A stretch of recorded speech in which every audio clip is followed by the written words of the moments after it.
अस्सलाम वालेकुम, this is Moeed Pirzada. आज की गालिबन सबसे इंटरेस्टिंग डेवलपमेंट वो है, डेवलपमेंट्स और भी हैं, लेकिन जो सबसे इंटरेस्टिंग डेवलपमेंट है, सबसे मज़ेदार डेवलपमेंट है, वो है कि in the second part of the day, अब से चंद बहुत घंटे पहले, ये खबर आई कि वफाकी हुकूमत की एजेंसीज़ ने दो सस्पेक्ट्स को, मुश्तबा शख्स को गिरफ़्तार किया है, जिन पे इल्ज़ाम ये है कि वो प्राइम मिनिस्टर ऑफिस से 2 हफ्ते से जो लीक्स हो रहे थे उसमें वो मुलव्वस थे, और इसके नतीजे में मज़ीद गिरफ्तारियाँ भी होंगी और प्राइम मिनिस्टर ऑफिस पीएमओ की टीम के लोगों को भी गिरफ्तार किया जाएगा। तो समझें कि आज के दिन में ऑन 11 अक्टूबर मज़ीद गिरफ्तारियाँ इस हवाले से मुतवक्को हैं। लेकिन प्रॉब्लम ये है इसमें, जो मतलब थोड़ी सी हैरानगी की बात है, कि ये गिरफ्तारियाँ सिर्फ उस वक्त हुई जब गुज़िश्ता 24 घंटे में फॉर्मर प्राइम मिनिस्टर पाकिस्तान जनाब इमरान खान की टीम ने, उनकी पार्टी ने ये बिल्कुल वाज़ेह कर दिया कि वो प्राइम मिनिस्टर ऑफिस के इन लीक्स को अदालत में लेके जाएंगे। एक दिन पहले फवाद चौधरी साहब ने, जो इससे पहले पाकिस्तान के इंफॉर्मेशन मिनिस्टर रह चुके हैं और इस वक्त स्पोक्स पर्सन है पाकिस्तान तहरीक इंसाफ के, उन्होंने इस हवाले से एक प्रेस टॉक की जिसमें उन्होंने कहा कि प्राइम मिनिस्टर ऑफिस की लीक्स के हवाले से उनको बहुत मायूसी है कि पाकिस्तान की जुडिशरी जो है और सुपीरियर जुडिशरी अपना रोल नहीं प्ले कर रही। उनका कहना ये था कि ये जो लीक्स हैं ये नेशनल सिक्योरिटी की बहुत बड़ी ब्रीच है, कि of the office of the prime minister of Pakistan से अगर चीज़ें रिकॉर्ड होती हैं, टेप होती हैं, वहाँ से निकाली जाती हैं, लीक होती हैं, मैन्युफैक्चर होती हैं, उसमें मिक्सिंग एंड मर्जर की जाती है, और यूँ पाकिस्तान के किस किस्म के जो राज हैं, जो क्लासिफाइड इन्फॉर्मेशन है, क्या क्या डिस्कशन, क्या क्या बात नहीं होती होगी प्राइम मिनिस्टर ऑफिस में। तो ये तो बात बहुत ही अजीब व गरीब है कि ऐसा हुआ भी है, इसको लाइटली लिया जा रहा है, और फिर इस पे अब तक जो पाकिस्तान की अदलिया है उसने कोई एक्शन नहीं लिया है। और उस वक्त उनने ये इंदिया दे दिया कि बहुत जल्दी तहरीक इंसाफ जो है इस इशू को अदालत में ले जा सकती है। लेकिन आज सुबह ये बात बिल्कुल वाज़ेह थी कि तहरीक इंसाफ ने बिल्कुल ही कैटेगोरिकली फ़ैसला कर लिया है कि हम इस इशू को सुप्रीम कोर्ट या हाई कोर्ट्स के सामने लेकर जाएंगे और वहाँ से उनसे डिमांड करेंगे। और इसी हवाले से फॉर्मर प्राइम मिनिस्टर पाकिस्तान ने कोई तकरीबन दिन के 2 बजे उन्होंने ट्वीट्स भी किए, लेकिन उनकी ट्वीट्स होने से पहले ही ये बात ऑब्वियस हो चुकी थी कि तहरीक इंसाफ इसके हवाले से एक पिटिशन, एक केस प्रिपेयर कर रही है अदलिया के पास जाने के लिए, और जिसमें डिमांड ये किया जाएगा कि ये चेक किया जाए। मैं भी आपको फॉर्मर प्राइम मिनिस्टर के दोनों ट्वीट्स पढ़ के भी सुनाता हूँ, लेकिन डिमांड ये किया जाएगा कि ये डिटर्मिन किया जाए कि लीक्स जो हैं ये कैसे हुए हैं, किसने किए हैं, और इनको मैन्युफैक्चर किया गया है, मिक्स किया गया है, मर्ज किया गया है, इनकी सिग्निफिकेंस क्या है और इस पर क्या रिस्पॉन्सिबिलिटी है। तो मैं आपको इमरान खान साहब के दोनों ट्वीट्स भी पढ़ के सुना देता हूँ। जो पहला ट्वीट है वो ये कहता है, the audio leaks are a serious breach of national security as they call into question the entire security of the PMO, the Prime Minister Office, PMH, the Prime Minister House. As Prime Minister, my secure line at my residence was also bugged. We intend to go to the court to establish authenticity of leaks and then form GIT, Joint Investigation Team, to investigate which intel agency, in fact, second tweet yahan shuru hota hai, that is a continuation of the same tweet, which intelligence agency is responsible for the bugging and who is leaking out the audios, many of which are edited and doctored. This is critical because sensitive security issues are and have been illegally recorded and subsequently hacked, implying confidentiality of Pakistan's national security has been exposed globally. ये बड़े सख्त tweets हैं, position भी यही थी, और जो tweets इसको वाजे करते हैं कि तहरीक इंसाफ ने, फॉर्मर प्राइम मिनिस्टर ने पहली तो पोजीशन ली कि हम चाहते हैं कि कोर्ट्स जो है इसका फोरेंसिक एनालिसिस करें, टेक्निकल और फोरेंसिक एनालिसिस करके डिटर्मिन करें कि जो आवाज़ें मिक्स की गई हैं, मर्ज की गई हैं, उसकी ऑथेंटिसिटी क्या है। जबकि आप ऑथेंटिसिटी के लफ्ज़ की तशरीह करनी यहाँ पे बहुत ज़रूरी है। ये नहीं कहा जा रहा कि जो आवाज़ इन लीक्स में इस्तेमाल हुई है वो former prime minister Imran Khan की आवाज़ या उनके कैबिनेट मिनिस्टर्स की आवाज़ नहीं है। यहाँ शक ये है, इल्ज़ाम ये है तहरीक इंसाफ की तरफ से और former prime minister Imran Khan की तरफ से कि उन्हीं की आवाज़ जो मुख्तलिफ सिचुएशंस में रिकॉर्ड की गई है उसको मिक्स किया गया है, मर्ज किया गया है, एडिट किया गया है, एडिट करके जोड़ के एक चरबा बनाया गया है एक ख़ास डायरेक्शन में। और फॉर्मर प्राइम मिनिस्टर पाकिस्तान इन ट्वीट्स के अंदर, जो कि ऑफ कोर्स कोर्ट में भी उन्होंने लेकर जाना था, उसमें ये मुतालबा कर रहे हैं कि ये डिटर्मिन करे अदालत के कौन सी इंटेलिजेंस एजेंसी रिस्पॉन्सिबल है फॉर बगिंग और डीबगिंग और क्लीनिंग, एंड रिस्पॉन्सिबिलिटी होती किस है इंटेलिजेंस एजेंसी की, प्राइम मिनिस्टर ऑफिस में दैट इज़ पीएमओ में, और प्राइम मिनिस्टर हाउस पीएमएच में। और उसके बाद फिर ये डिटर्मिन किया जाए कि ये किसका लैप्स है, किसका फेलियर है, किसकी नेग्लिजेंस है, کس کی ذمہ داری ہے کہ اس قسم کی لیکس جو ہیں وہ مارکیٹ تک پہنچے ہیں. آپ کو یاد ہوگا کہ تقریباً 2 ہفتے سے یہ ایشو چل رہا ہے، جب پہلے ایک انڈی شیل یا انڈی سم تھنگ کے نام سے ایک ڈارک ویب پہ کسی نے کلیم کیا کہ میرے پاس 8 GB کا اور تقریباً 100 گھنٹے کی کانورزیشنز کا ریکارڈ ہے، اور مجھے اگر پیسے نہ ملے، پتہ نہیں کچھ لاکھ ڈالر اگر مجھے نہ ملے، تو میں سارا کا سارا جو ہے لیک کر دوں گا. اور پھر چھوٹے چھوٹے کلپس جو ہیں اس میں سے لیک کرنے شروع کر دیے. جس طرح سے ہم ناپختہ ایک معاشرہ ہے، شروع میں لوگوں نے سوچا کہ لیک تو مریم کے ہو رہے ہیں، یعنی شہباز شریف کے ہو رہے ہیں، تو تالیاں ماری ہیں، اور اس کے بعد پھر عمران خان صاحب کے لیکس جو ہیں وہ بھی ہونے شروع ہو گئے. تو اور جو ساری سچویشن کی اینڈ رزلٹ بیٹھا وہ یہ کہ یہ جو بھی ہیکر تھے، جو بھی لیک کرنے والے تھے، ان کا بیسک مقصد جو ہے وہ شہباز شریف صاحب کو یا غالباً ایون محترمہ مریم نواز صاحبہ کو ٹارگٹ نہیں کرنا تھا، بلکہ وہ زوم ان انہوں نے کیا. ان کا سارا مقصد یہ تھا کہ عمران خان کے سائفر کی جو کانورزیشن ہے اور سائفر کی جو آتھینٹسٹی ہے، کہ عمران خان صاحب چونکہ جب 50 جلسوں میں یہ کہہ چکے ہیں کہ میرے خلاف ایک امریکہ کی سازش ہوئی، تو ایک ایسا چربہ، ایک ایسا مکسچر، ایک ایسی آڈیو بنائی جائے جس کے ذریعے عوام الناس کو، میڈیا کو یہ پیسج دیا جائے کہ عمران خان صاحب خود بھی کنونس نہیں ہیں کہ ان کے خلاف جو کچھ ہوا اس میں کوئی بیرونی ہاتھ تھا، بلکہ وہ لوگوں کو بیوقوف بنا رہے تھے اور انہوں نے اس حوالے سے سازش کی. یہ وہ ایک سینٹرل پوائنٹ اور سینٹرل آئیڈیا ہے جس کے اوپر اس وقت تحریک انصاف اور عمران خان آپ کو ریئیکٹ کرتے نظر آتے ہیں. اب آپ یہ دیکھیے کہ جب یہ گرفتاری کی خبریں آئی ہیں کہ 2 سسپیکٹ گرفتار ہوئے ہیں، تو فواد چودھری صاحب نے اس پہ بڑا شدت سے مایوسی کا اظہار کیا ہے.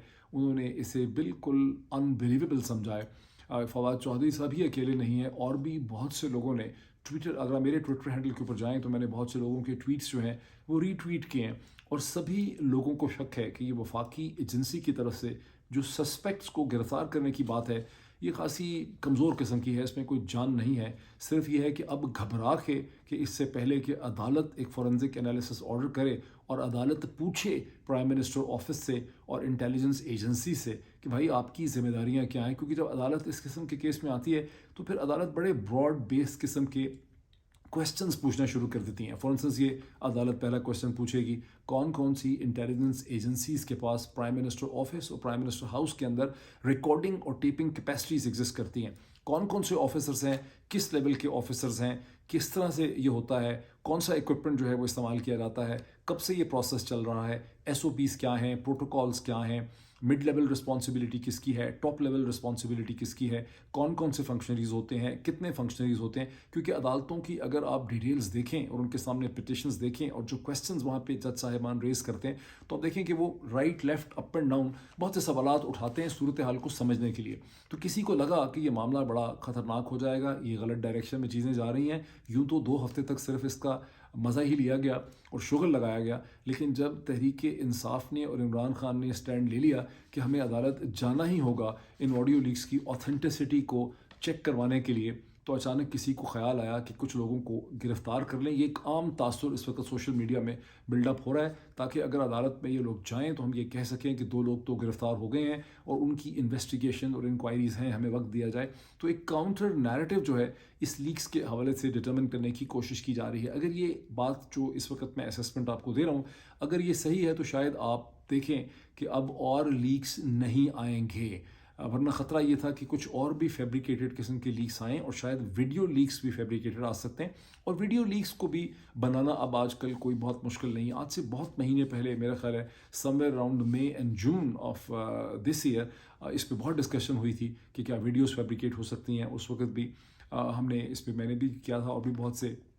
جو میڈیا کے لوگ ہیں ان لوگوں نے اس کے حوالے سے ویڈیوز کی تھیں، ویلاگس کیے تھے کہ ہاں آپ ویڈیوز کو بھی فیبریکیٹ کر سکتے ہیں، ویڈیوز بھی کریٹ کی جا سکتی ہیں. اتنی آرٹیفیشل انٹیلیجنس میں پروگرس ہو چکی ہے کہ ویڈیوز بھی جو ہیں ان کو ٹیلر کیا جا سکتا ہے. بہرحال یہ ایک امپورٹنٹ ڈیولپمنٹ ہے اور میرا خیال ہے جتنا کچھ میں نے کہہ دیا اس سے بہت سی انڈرسٹینڈنگ ہو بھی گئی ہے، کیونکہ سم ٹائمز وہ ایسی چیزیں بھی ہوتی ہیں which you don't talk about لیکن وہ سمجھ آ جاتی ہیں. دوسرا جو انٹرسٹنگ ایشو ہے جس کا آج ہی کے دن میں 11 اکتوبر کو ایکسپیکٹڈ ہے کہ فیصلہ ہوگا، وہ ایپلیکیشن ہے، وہ درخواست ہے جو وفاقی حکومت نے یعنی وزیر داخلہ اور منسٹری آف انٹیریئر نے بھیجی ہے پاکستان کے الیکشن کمیشن کو، الیکشن کمیشن آف پاکستان کو، جس میں یہ استدعا کی گئی ہے کہ 16 اکتوبر کو جو بائی الیکشن ہونے ہیں 8 کانسٹیچوئنسیز میں، جس میں سے 2 کراچی میں ہیں، 2 پنجاب میں ہیں اور 4 خیبر پختونخوا میں ہیں، इन्हें पोस्टपोन किया जाए गैर मुअय्यना मुद्दत के लिए, कम से कम 90 दिन के लिए। और जो उज़्र और एक्सक्यूज़ वहाँ पे दिया गया है, वो उज़्र और एक्सक्यूज़ ये है कि चूँकि तहरीक इंसाफ जो है वो 12 तारीख और 17 तारीख के दरमियान में इस्लामाबाद पे जत्थे लेके हमला आवर हो सकती है, एक लॉन्ग मार्च का ख़तरा है, इसलिए इस्लामाबाद के दिफा के लिए और प्रोटेक्शन के लिए बहुत बड़ी तादाद में पुलिस चाहिए, लॉ इन्फोर्समेंट एजेंसीज चाहिए, एफसी चाहिए, रेंजर्स चाहिए, अफवाज पाकिस्तान चाहिए। और चूँकि फ़्लड की भी सिचुएशन है तो हमारे रिसोर्सेज जो हैं वो बड़े स्ट्रेस्ड एंड स्ट्रेन है, इसलिए इन इलेक्शंस को मुलतवी कर दें। इससे ज़्यादा फिस्टी और घटिया और अजीबो गरीब किस्म का एक्सक्यूज़ जिसका ना सर हो ना पैर हो, इतना अनइंटेलिजेंट एक्सक्यूज़ जो है वो मेरा नहीं ख्याल कि इससे पहले पाकिस्तान में जो भी ऐसे एक्सक्यूज़ और आर्गूमेंट दिए जाते हैं उसकी लेवल ऑफ इंटेलिजेंस कोई बहुत ज़्यादा नहीं होती। On an IQ scale of 1 to 10 में अगर आप इसको देखें तो 3-4 से ऊपर कभी गई नहीं किसी आर्गूमेंट की। लेकिन ये आर्गूमेंट करना कि इस्लामाबाद को डिफेंड करने के लिए हमारे पास चूँकि सिपाह नहीं है, हमारे पास फोर्सेस नहीं है, रेंजर्स नहीं होगी, SC नहीं होगी, अगर इलेक्शन होंगे 16 तारीख को तो उसका बड़ा आसान तरीका आप इमरान खान से गारंटी ले लें कि आपने इस्लामाबाद पे अगर हमला करना है, लॉन्ग मार्च करनी, तो 16 तारीख के बाद प्लीज़ कर लें ताकि हम इस्लामाबाद को डिफेंड कर सकें। इशू असल में ये है ही नहीं। ऑफ कोर्स ये एक पैथेटिक एक्सक्यूज़ दिया गया है और मेरा ख्याल है कि जो एप्लीकेशन भेजने वाले थे उनको कुछ और समझ नहीं आई कि क्या आखिर हम एक्सक्यूज़ क्रिएट करें, तो उन्होंने ये एक्सक्यूज़ क्रिएट कर दिया है। असल एक्सक्यूज़ तो बड़ा क्लियर है कि अच्छा, इस पर एक इंटरेस्टिंग चीज़ है, उस इंटरेस्टिंग चीज़ को नज़रअंदाज नहीं करना चाहिए। तभी इसकी इनॉर्मिटी का आपको एहसास होगा, इसकी सिग्निफिकेंस, इसकी अहमियत सिर्फ तभी समझ आ सकती है जब आप जहन में रखें कि ये इलेक्शंस हो क्यों रहे थे। ये इलेक्शंस इसलिए हो रहे थे कि जुलाई के आखिर में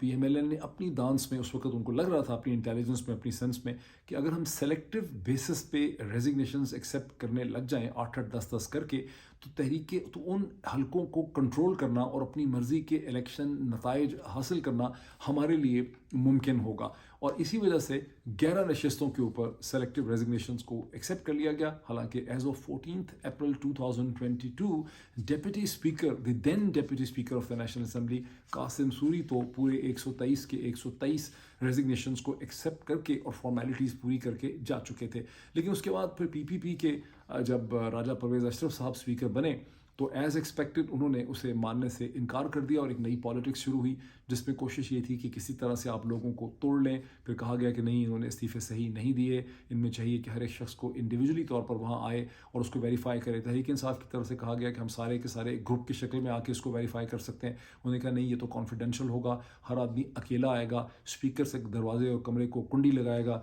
वहाँ बैठेगा, कोई और देख नहीं सकेगा और फिर अपना माफ़ी ज़मीर एक्सप्लेन करेगा कि मेरे ऊपर कोई प्रेशर नहीं है, मैं इमरान खान से डर के इस्तीफ़े नहीं दे रहा, तो मैं यूँ करूँगा। इसके लिए तहरीक इंसाफ तैयार नहीं थी। ये टग ऑफ वॉर जो है होती रही। इसमें खाली तहरीक इंसाफ भी दूध से धुली भी नहीं है, उनके भी इसमें इशूज़ हैं। उनको भी ख़तरा ये है कि अगर हर इंडिविजुअल जो MNAs से पूछा जाएगा स्पीकर का, तो हो सकता है बाज़ लोग मुकर जाएँ और उसमें उनके बहुत से लोगों के जहन पर प्रेशर है कि पता नहीं आगे फ्यूचर में होना क्या है। तो उनको भी इमरान खान साहब ने बांध के इकट्ठा रखा है। इस फैक्ट को भी हमें थोड़ा सा समझने की ज़रूरत है। बहरहाल ये टग ऑफ वॉर ने कंटिन्यू किया और इसके दरमियान में PMLN को ये सूझी कि अगर हम सेलेक्टिव इनके रेजिग्नेशन एक्सेप्ट करने लग जाएं तो पहले उन हलकों को सिलेक्ट किया गया जहां देखा गया जो कॉमन ग्राउंड था वो ये था कि ये वो हलके थे जहां विनिंग मार्जिन 2018 के इलेक्शन में तहरीक इंसाफ का कोई बहुत ज़्यादा नहीं था। तो इन हलकों को सिलेक्ट किया गया और 9 हलके इनिशियली थे जिसमें से एक हलके को हाई कोर्ट ने, जब पिटीशन आई, कराची का ही था, वह इलेक्शन रोक दिया। अब इस वक्त 2 हैं कराची के, 2 हैं पंजाब के और 4 हैं खैबर पख्तूनख्वा के।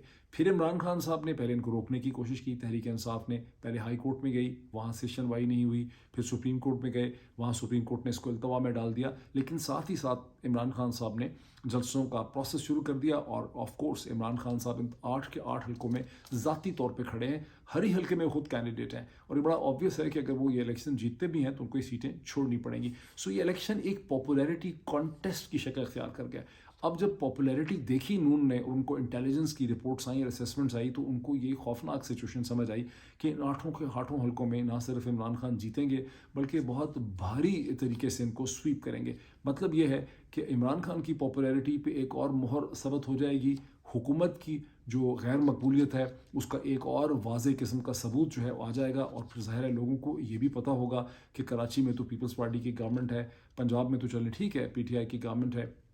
और केपी में उनकी गवर्नमेंट है। तो इससे घबरा के ये फैसला हुआ है कि ये इलेक्शन जो है इनको हटाया जाए, इनको दूर ले जाया जाए। ये बहुत बड़ी नाकामी है पीडीएम की गवर्नमेंट की, खास करके पीएमएलएन की, जिनका ये अपना ही इनिशिएटिव था कि हमें ये इलेक्शन करवाने हैं। अब अपने ही इनिशिएटिव से वो पीछे हट रहे हैं और इलेक्शन जो है वो नहीं करवाना चाह रहे। अब इसका फैसला क्या होगा? On the face of it जो एक्सक्यूज़ दिया गया है इलेक्शन कमीशन ऑफ पाकिस्तान को इन इलेक्शंस को मुलतवी करने के लिए, बड़ा ही कमज़ोर एक्सक्यूज़ है, उसका कोई सर पैर नहीं। लेकिन गिवन द फैक्ट कि एक ओवरऑल पॉलिटिक्स है और इलेक्शन कमीशन जो है वो भी उस ओवरऑल पॉलिटिक्स के अंदर ही फंसा हुआ है, तो कल हम देखेंगे कि इसका इलेक्शन कमीशन क्या फ़ैसला करती है। लेकिन इलेक्शन कमीशन जो फ़ैसला करेगी उसकी बहुत सिग्निफिकेंस इसलिए है कि इलेक्शन कमीशन ने अगर तो ये फ़ैसला किया, क्योंकि इलेक्शन कमीशन कोई टोटली पीडीएम से ही अपना माइंड नहीं लेती, और भी ऐसे पावरफुल प्लेयर्स हैं जो इलेक्शन कमीशन को समझाते हैं और इलेक्शन कमीशन को उनकी तरफ से इशारे या मैसेजेस या कम्युनिकेशन होती होगी। तो इलेक्शन कमीशन कोई ऑटोनमस इंडिपेंडेंट नहीं है, वो इस सिस्टम के अंदर फंसा हुआ है। तो कल इलेक्शन कमीशन जो फैसला करेगा उसकी सिग्निफिकेंस ये है कि अगर तो इलेक्शन कमीशन इलेक्शंस मुलतवी कर देता है तो आप ये समझिए कि सभी एक पेज पे हैं और इस्टेब्लिशमेंट की सपोर्ट जो है इस वक्त भी पीएमएलएन को हासिल है। अगर कल के दिन में इलेक्शन कमीशन ये फैसला करता है कि नहीं, इलेक्शंस नहीं रोके जा सकते, तो फिर ये सोचें कि एक पेज पे नहीं है और उसमें दरारें पड़ गई हैं। ये अब तक की सिचुएशन है, बड़ी इंटरेस्टिंग सिचुएशन है, जैसे जैसे इवॉल्व कर रही है। I will make a further comment on it. Thank you.